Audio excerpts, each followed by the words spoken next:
Alors voilà, depuis peu, j'ai adopté un chien et j'ai pris la mauvaise habitude de dormir avec lui la nuit. Est-ce que c'est une bonne idée ou est-ce que c'est déconseillé? Merci de me répondre, bonne journée. Alors, une question canine, Jimmy, pour vous qui avez l'habitude de dormir avec votre hamster. Est-ce que le principe de dormir avec un chien quand on est adulte, c'est un problème ou pas déjà je sais pas, en ce qui concerne peut-être la qualité du sommeil. Un chien, ça bouge, ça ronfle, j'en sais pas. Oui, c'est ce qu'on appelle dans le jargon médical une FBI, une fausse bonne idée. Ah, Parce que, il en nous fait, invente des trucs tous les jours, ça existe vraiment le FBI? non, il y a D'accord. l'FBI qui existe, mais le FBI n'existe pas. Alors, les études ne sont pas toutes d'accord les unes avec les autres, mais il y a une contradiction assez importante, c'est que on pourrait bien dormir avec un chien ou avec un chat s'il dort au pied du lit.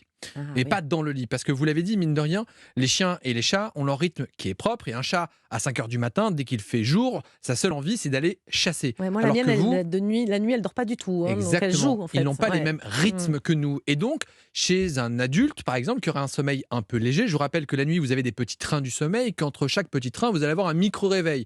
Ce micro-réveil, il est imperceptible et vous allez vous rendormir. Eh bien, si vous aviez un chat ou un chien aux alentours qui fait du bruit, qui bouge, et puis ça ronfle, ça pète aussi parfois un C'est chien ou un vrai. chat, eh bien, ça va vous réveiller. Et on s'est rendu compte dans une étude que 63% des gens qui dorment au moins 4 nuits par semaine avec leur animal de compagnie Ah, il se y a même plaignent, des études mais oui, là-dessus. se plaignent de Waouh. troubles du sommeil. Et donc, ce ne serait pas une très bonne idée que de dormir avec son animal de compagnie dans son lit. Très bien. Et du point de vue de la santé physique, est-ce qu'il y a des contre-indications éventuelles? Je sais pas, peut-être pour des raisons d'hygiène. Un chien, ça va dehors, par exemple. Oui, c'est Ouais. vrai, mais il y a aussi l'impact psychologique, hein. Il ne faut pas oublier que l'animal, lui, il ne va plus trop savoir où se situer dans la meute familiale et il va se croire en position de dominant. Ah Donc en termes oui. d'éducation, ça peut poser problème. Et puis on s'est rendu compte aussi que ça va nuire à la libido.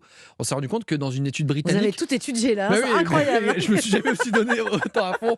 Un tiers des Anglais qui ont des animaux de compagnie se plaignent de Vous avez fait troubles votre thèse sexuels. d'ailleurs sur sommeil et Exactement. animaux, hein, c'est ça? Et donc, mine de rien, il faut faire aussi attention, vous l'avez dit, à l'hygiène et donc s'assurer que le chien ou le chat est bien vacciné, vermifugé et puis utiliser aussi des draps en satin, puisque le Pardon? satin, mais oui, en fait, c'est pour se débarrasser des poils, c'est beaucoup plus simple. Oh, Ah, mais vous avez c'est vu là. incroyable, c'est hyper complet, vous me bluffez aujourd'hui, Jimmy. Alors pour les enfants, en revanche, il y a peut-être des avantages, non? Par exemple, les gamins qui ont un peu trop d'anxiété.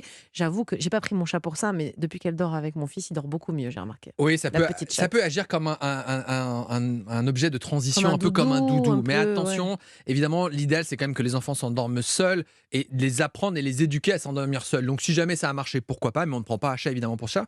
D'autant plus que, je l'ai dit, sur le long terme, eh bien, le chat ou le chien va perturber le sommeil Ouais. des enfants. Donc, ça peut les aider, mais en particulier les personnes âgées. Donc, ça peut être intéressant, qui souffrent de solitude. Ça va être un animal de Il y en a compagnie dans les maisons de rassurant, retraite d'ailleurs, hein, exactement. aujourd'hui. Ouais. Et on sait que les animaux, pardon, sont bons pour le cœur puisqu'ils vont vous déstresser. Et si on regarde du côté des allergies, de l'asthme par exemple, moi quand j'étais petite, on m'avait interdit d'avoir des animaux parce que j'étais asthmatique justement, mais je crois que ça a changé désormais. Et oui, on s'est rendu compte qu'on vit dans un monde trop hygiéniste et que c'est une des raisons pour laquelle les allergies seraient un peu plus en augmentation.